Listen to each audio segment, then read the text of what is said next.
Hello, Big Brother fans. This is episode 15. Review of episode 15 of Big Brother 14.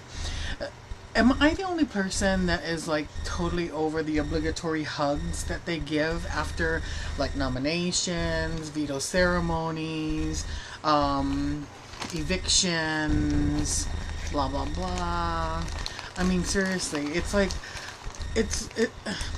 It's like the biggest crock of lies ever, but yet if you don't participate in it, I guess you're painting a a big red X on your back. And so, you have to go through the little fake huggies and whatnot, and I'm kind of over it. I'm actually kind of over quite a bit already this season. I'm over the coaches becoming becoming players. I'm over the Zingbot. Oh Lord have mercy. Am I over the Zingbot? Sorry, I have my fan running. It's humidity is pretty high right now. Anyway, so we're over that. Apparently Will has been switched to become the target over Joe because of his attitude. And I hope that it is true and that he really does get kicked out, because I want him to be out before the jury, and so that he can see everything, watch the season before the finale. And, to see that his attitude was exactly what took him out, and to see that Janelle didn't do him wrong. I want him to see these things. I just don't know why, but I do. And so it's almost kind of been enjoyable. I know at some point I was over Joe and his screaming, but it's been enjoyable watching him do his thing in terms of game. He's interesting, like in the house, where he does his gameplay with a lot of people, or more than just the one person present, because he doesn't want people feeling like like he's like putting them with their back up against the wall kind of deal. So it's been really interesting to see him do his gameplay. He always has very good reasons for the person to make the other person a target to versus him. So I'd like to see Joe go a little bit further in this game, just to see what he can do. And sadly, it's just his kind of out there-ness. I think that's kind of turned people off. So maybe he can learn from this, and hopefully he can turn that around. Boogie and Frank want to buddy up with him, and he is being told that he is safe for now. The problem is, we see later on Boogie telling us, telling Will the same thing, and then saying, that's part of the game that I really enjoy, is ensuring these people that they're 100% safe, and then doing the exact opposite. And he did that with Will, and so if he's doing that with Joe and then he's doing that with Will, it's still kind of leaving us in the balance to to figure out what exactly is going to truly be done tomorrow night. Will opened up with Danielle about his past. I don't know, it sounded kind of something like he was in some teeny bopper singing group, and then the torment he went through in Catholic school. I know that people not sharing their lives and whatnot, sometimes holding yourself back from sharing it, it's easier for people to vote out people they don't know anything about. And so I get why he's doing this all of a sudden, but why do you do it all of a sudden when you're on the block? You know what I mean? Too much, too little, too late. And the Zingbot. Lame. And then everybody was like, ooh, at Danielle's zing. And, to me, I didn't think that her zing was half as bad, truly. I mean, you're going to get your restraining order after the show from Shane. I don't think that was half as bad as some of the other zings that people got, like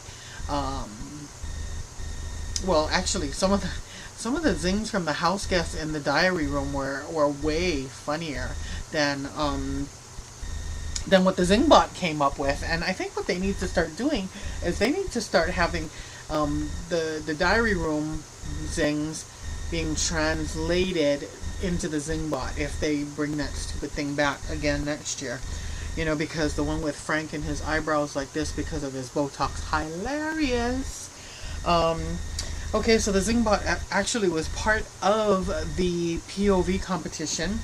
We had to build tubing and whatnot, and after you build the tubing, you put in the ball that's magnetic and this little thing, and you have to guide the ball through the maze and get it down into the chute, and then after you deliver that, it makes them a baby Zingbot. And meanwhile, Frank is going 240. I mean, like, he was just going, just focused, and Will's being all, bitchy, because I just didn't appreciate that, that people were shouting on the sidelines. It broke my concentration, and, well, it didn't break Frank's concentration, so maybe you should have just paid a little bit more attention.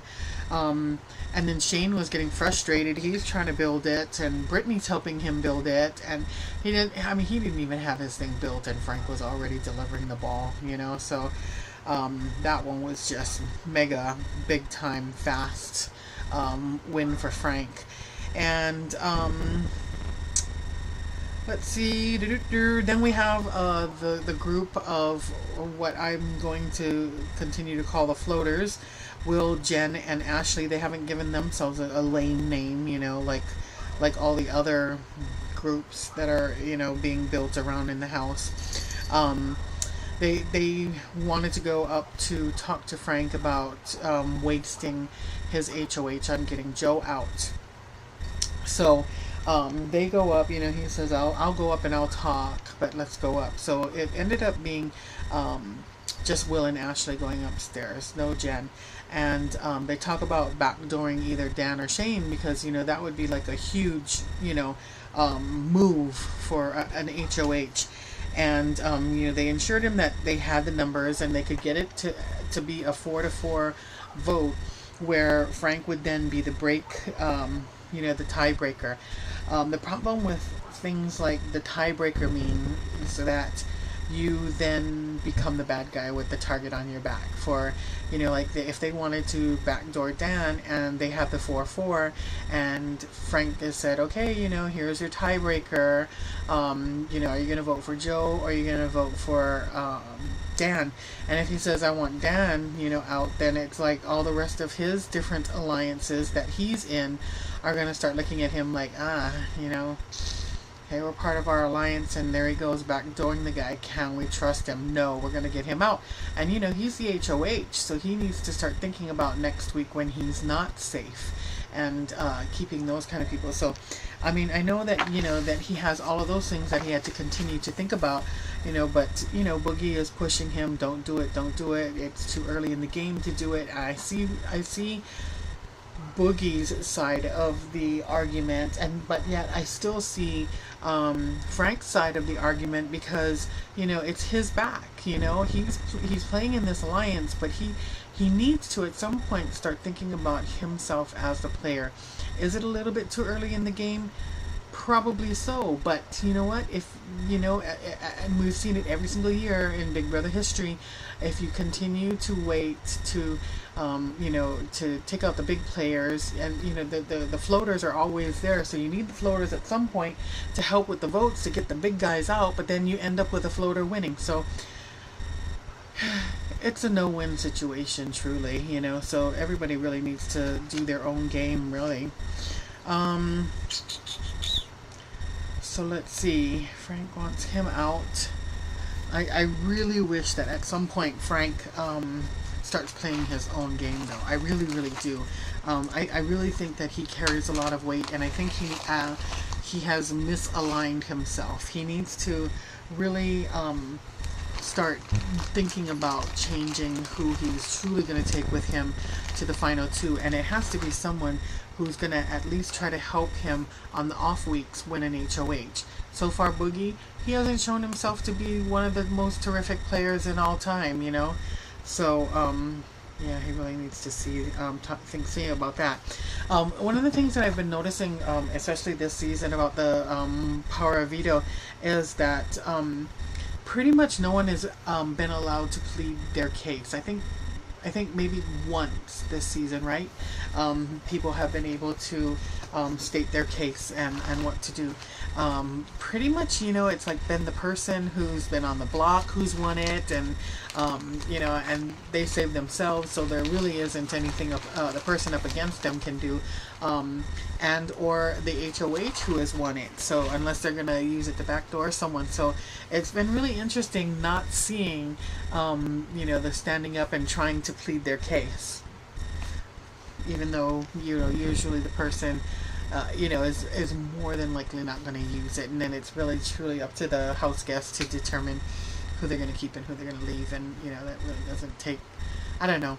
I've never heard someone put up a fight where I'd go, hey, never thought of that outcome, you know what I mean? Anyway, tonight's episode I think was very exciting. I found myself, you know, just like, ooh, you know, I can barely wait for the commercial to be over and back so I can see what's going to happen next.